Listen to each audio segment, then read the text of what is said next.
You know, you had a movement in the 1800s called the Redemption Movement that was a reaction to Reconstruction, that was an immoral framing of religious values. You had this formation after the 1960s to try to undermine the moral framework of Dr. King that talked about poverty being a moral issue, healthcare being a moral issue, racism and dealing with racism and justice being moral issues.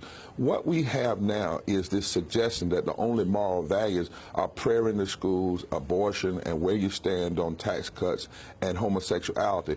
If you do a theological examination, those are not the major issues in Scripture, and that's been part of the problem.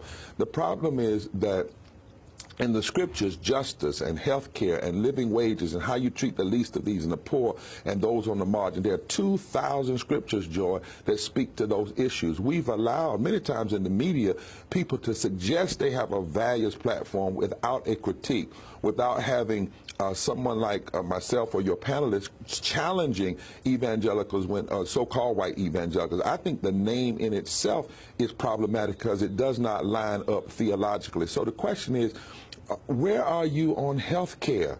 Where are you on living wages? Where are you on the treatment, the treatment of lifting up of women? Where are you when it comes to scriptures like, woe unto those who legislate evil and rob the poor of their rights and make women and children their prey? That's an actual text in the Bible, Isaiah 10.